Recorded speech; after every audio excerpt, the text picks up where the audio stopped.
நம்ம தகுதியானவங்களா ஒரு நல்ல குரு கிடைக்கிறதுக்கு? நல்ல குருன்றது ஆன்மீக குரு மட்டும் இல்லைங்க, வாழ்க்கையில் நம்மளை கற்றுக் கொடுக்குற ஒரு ஆசிரியரும் குரு தான்.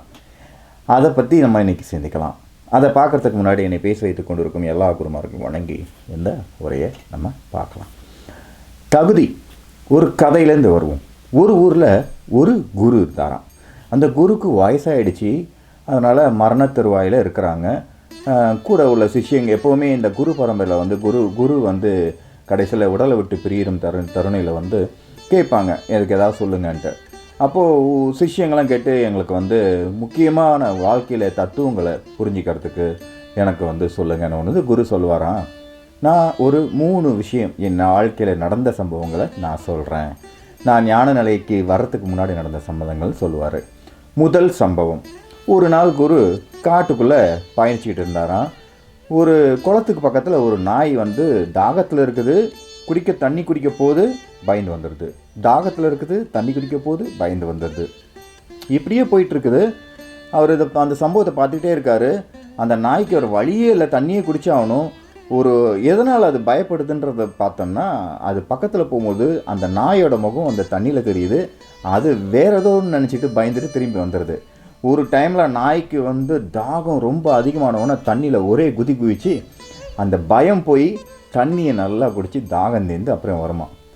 இதுலேருந்து என்ன உங்களுக்கு நான் சொல்கிறேன் சிஷ்யர்களேன்னு சொல்லிட்டு அந்த குரு சொல்லும் பொழுது, இதிலேருந்து நம்ம பார்க்க வேண்டியது, நமக்கு பயத்தை வந்து மாற்றுறதுக்கு தைரியம். ஓகே பார்த்துடலாம், இது என்ன நம்ம பார்த்துடலாம், நம்ம தைரியம் வரும்போது அந்த இடத்துல ஒரு சொல்யூஷன் கிடச்சிடும். இது முதல் கருத்து. ரெண்டாவது கருத்து, நான் வந்து ஒரு டைமில் இந்த மாதிரி காற்றுக்குள்ளேயே வந்து தியானம் பண்ணிக்கிட்டு இருக்கும் பொழுது ரொம்ப ஒரு நாளைக்கு உணவும் கிடைக்கல, எதுவும் கிடைக்கல, ஒரு மாதிரி டல் ஆகி ஒரு மரத்துக்கடியில் ரொம்ப அயந்து படுத்துட்டேன் அறியாமலே. அப்போது ஒருத்தர் வந்து தாங்களாக தூக்கிட்டு போய் அந்த காட்டுக்குள்ளே ஒரு குடில் மாதிரி இருந்தது, அங்கே போய் உட்கார வச்சுட்டு உணவும் கொடுத்தாரு, தண்ணீரும் கொடுத்தாரு.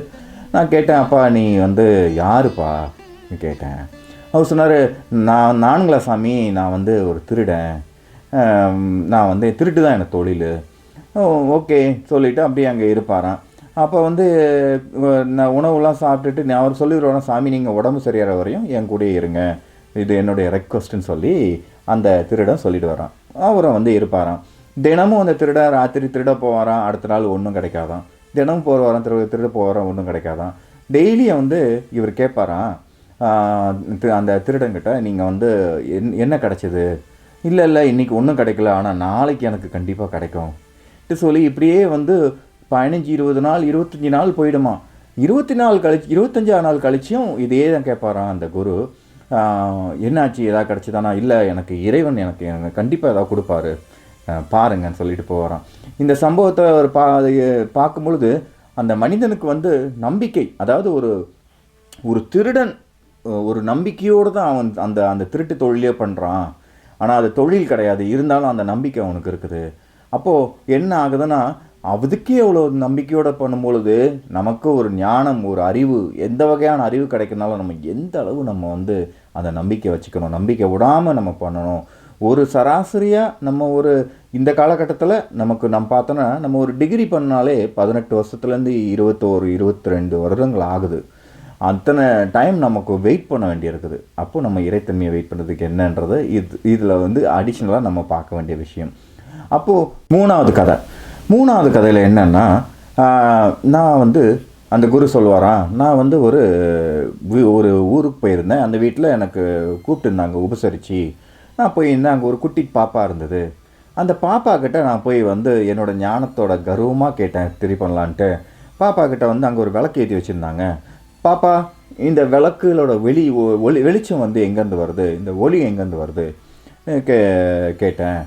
அது கேட்ட ஒரு நிமிஷமே அந்த பாப்பா ஃபூன்னு இப்படி ஊதி அந்த விளக்கை அணைச்சிட்டு, தாத்தா எந்த இடத்துல இந்த வெளிச்சம் போச்சோ அந்த இடத்துல தான் திருப்பி வருதுன்னு சொல்லிட்டு எனக்கு ஆன்சர் கொடுத்துருச்சு.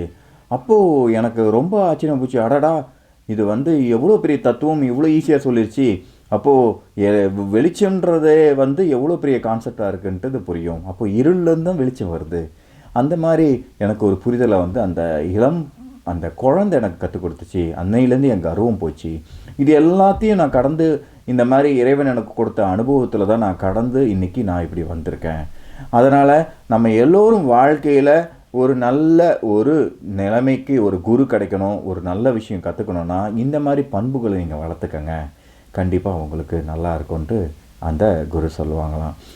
இதனால் நம்ம என்ன தெரிஞ்சுக்கலாம், நம்ம தெரிஞ்சிக்க வேண்டியது அதே மாதிரி விஷயங்கள் தான். இதில் ஒரு 3 சம்பவங்கள் மட்டும் இல்லை.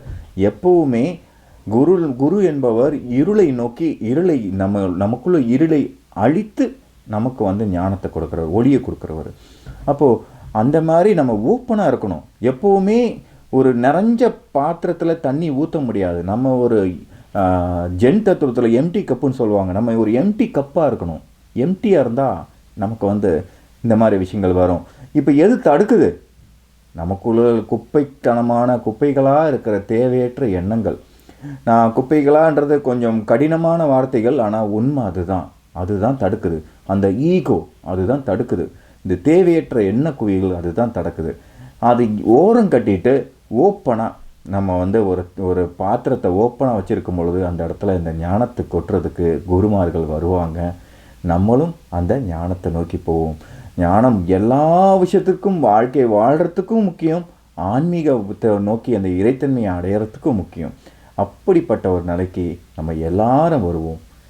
Saha TV is exclusively for human upliftment. Please subscribe now and press bell icon so that you will never miss an update. Thank you.